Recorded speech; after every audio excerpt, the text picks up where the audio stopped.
Okay, welcome to the StartItup show, where we believe startups from Port Harcourt can take on the world, and we always discuss startups and we discuss technology. And for the past quarter, we spent a lot of time talking about business ideas and skills you can use to take advantage of the season. But Zubi, there's a troubling fact that people learn skills for a week, a month.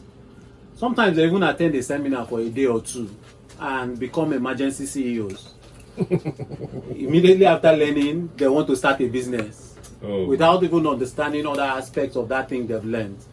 You would also see they would attend one weekend program where they taught them makeup for one weekend, and the lady has become a makeup artist. No apprenticeship, no nothing else to follow through. It happens even in the tech space. Somebody attends a seminar where they taught them 3 days cybersecurity, and then they go to LinkedIn and put cybersecurity expert. With how many years experience? Of course, somebody learns how to fix nail, and suddenly they're an expert. So our topic today begs the place of internship. Okay. After learning. Very important. Because we talked about a lot of things you can learn. So it brings us to the question of internship after learning. And our special guest today is Mr. Ayo Toyosi. He's a seasoned HR specialist, and he'll be talking to us about internship. Welcome, Ayo. Thank you very much. Okay, so he's one of the usual suspects now, because he has been on the show before, where he did a lot of good in exposing some things to us. So it takes us to our first question. What is internship? Because that word is thrown around a lot. Let's understand in a short answer, what is internship? So internship is basically knowledge sharing.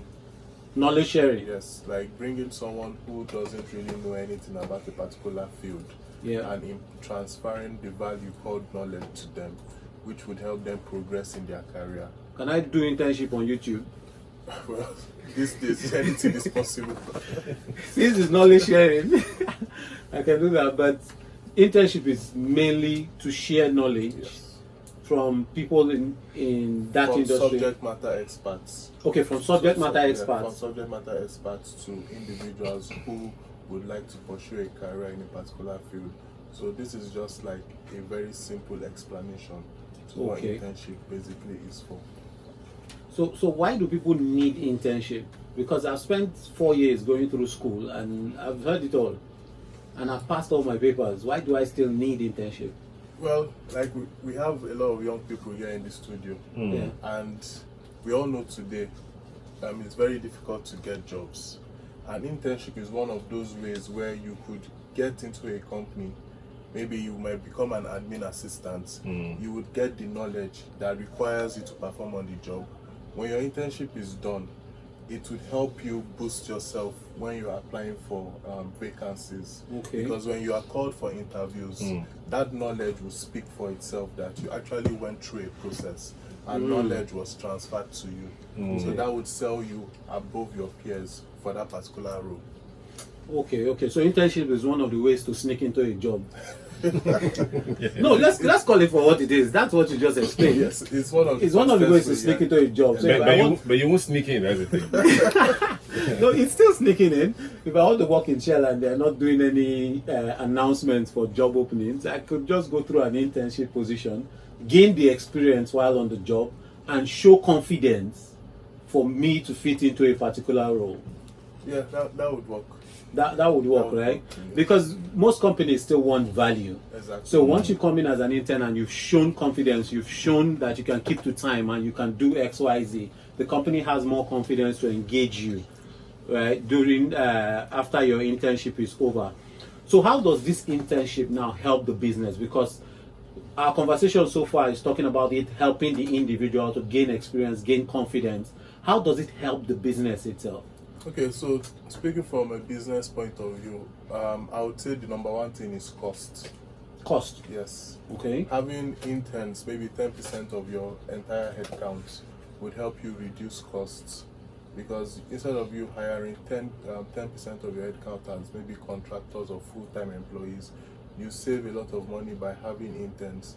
The interns you would give them value by giving them the knowledge that they require, and in return they would be expecting maybe a stipend like let's say for example 50,000 naira, that would reduce the costs on the overhead operations of the business.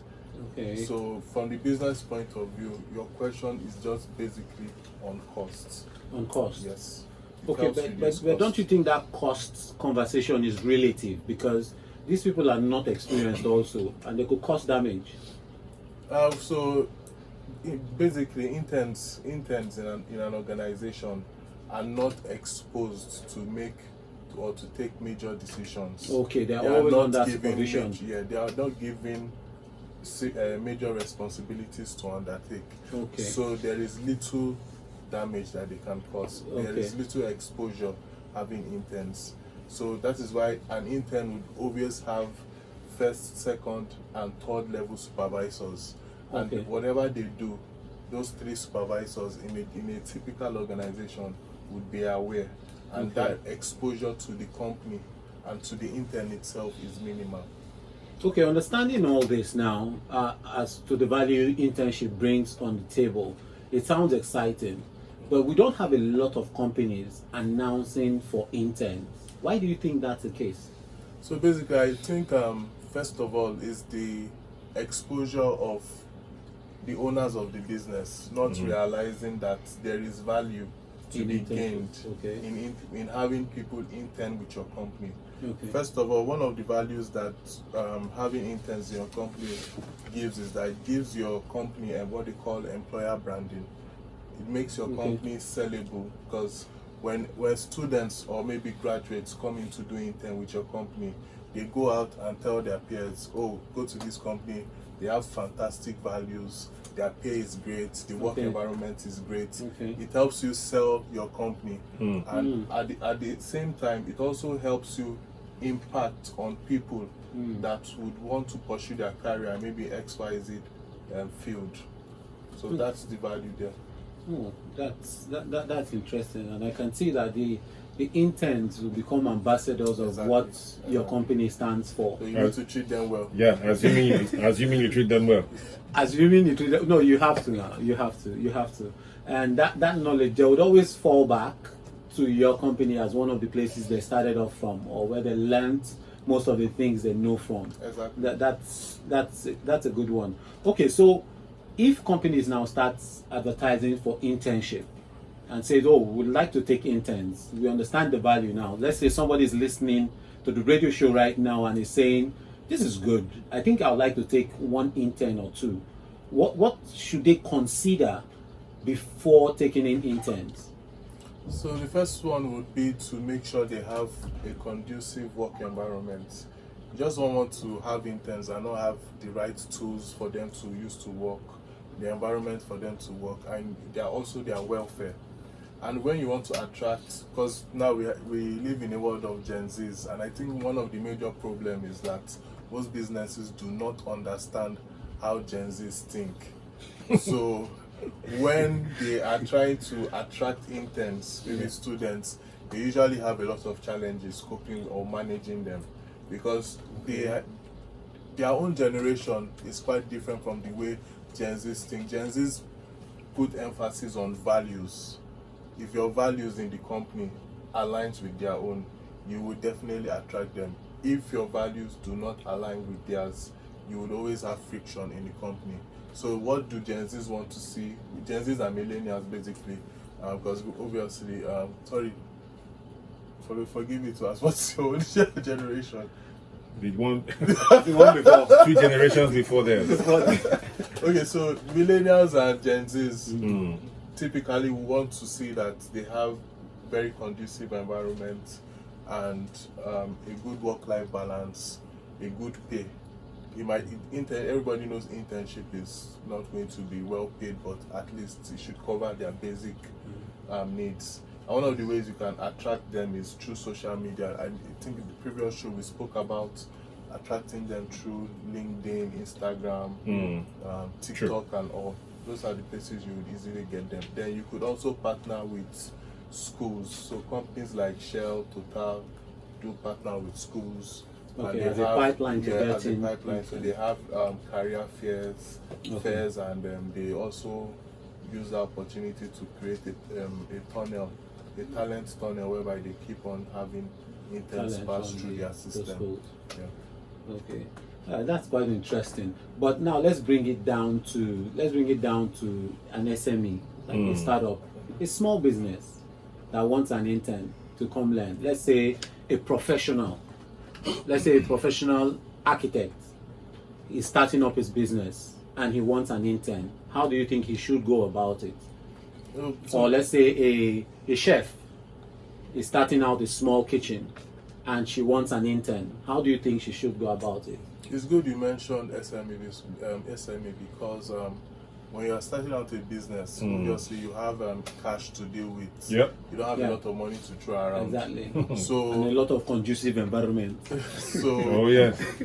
So you should basically just if you've taken note of the fact of the points I mentioned, which is a conducive environment, their welfare, and making sure that they have a proper work-life balance, you can easily get people that align with your values and what you want to achieve in your business. And you can easily get interns to come. That would also save you money. You as the subject matter expert, you would impact on them, and it's a win-win situation for both parties. So basically, it's always good to, for small companies or companies that are just starting out, I would advise them to always go for the route of internship. But they should not get too used to it, because as your business expands, you really want that stability. You don't want to have interns come and go. You want to have employees that can still maintain. That would still maintain your processes and your business flows. And interns can just come in to support on a quarterly or yearly basis.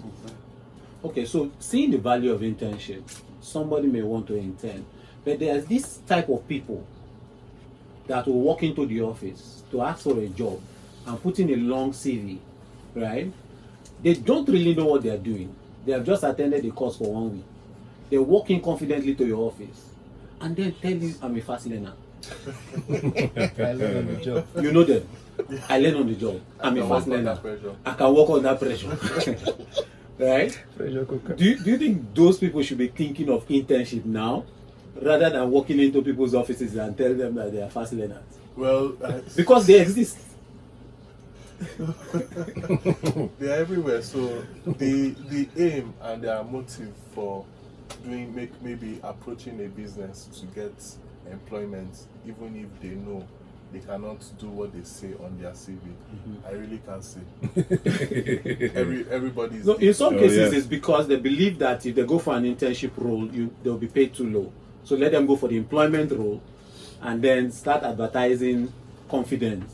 So I think what most people do is they really don't want to go through that process of getting the knowledge, because you can't just, not everybody is lucky to land a 6-figure job or maybe an internship that pays you 150K every month. Not everybody is lucky, but the process that I know that works is get an internship, forget about money for the next 2 to 3 years.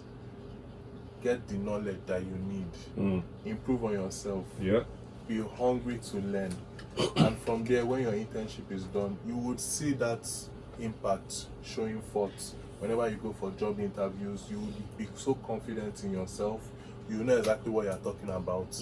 And obviously, as business owners, they know when someone is trying to say what they know they can't do. Yes. Okay.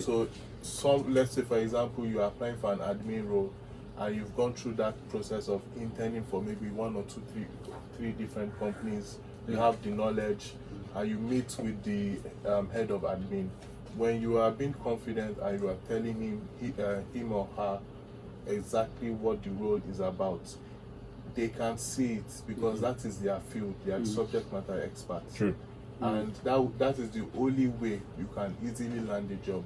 We know jobs are not really available, but if you stand out, you will definitely land one without knowing anybody.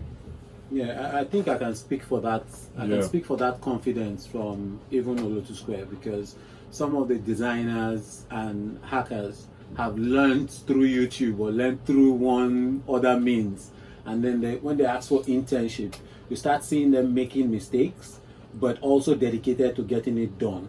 And before even the internship period is over, you might have a project that you want them to work on because you now know what they can do, and then you start assigning projects to them and working with them. So the internship is actually a good route to also show confidence and gain confidence in getting things done. But there is a misconception that a lot of people have, and I can't rule myself out of that misconception also. And it's between industrial training and internship. I'm going for IT and I'm going for internship. A lot of business don't understand what the real difference is, other than the fact that one is a student, right? And what is supposed to happen? So it's a good question, but I think in Nigeria we tend to mix both of them. Yeah. Even if they are the same thing, they are actually different. They're actually the same thing? They are not, in a way. Okay. So you have what you call student internship, which you have the industrial training, SIWES. Okay. They target as industrial training. So when you hear students, I'm going for IT, usually it's just basically a 3 to 6 months industrial training with a company that SIWES has already authorized that student should be placed. Okay, it's just a program. It's just a program. But that program is still student internship. It's student internship. Yeah, but the thing is, you need to learn the theory of the practical of what you've learned in school. You learn the practical of it, basically. You see them do it, so you have an idea. Exactly. You observe them, like this ones here, learn how to, okay, this is who wrote the news, this is how they wrote the news. It's not just a classroom teacher thing now. Okay. You are seeing that thing happening in real time. So the whole industrial training term is a term coined from the SIWES program. Exactly. But in real terms, it's student internship. But it's tagged as industrial training because you're going for a practical aspect of what you have learned theoretically in school. Yeah.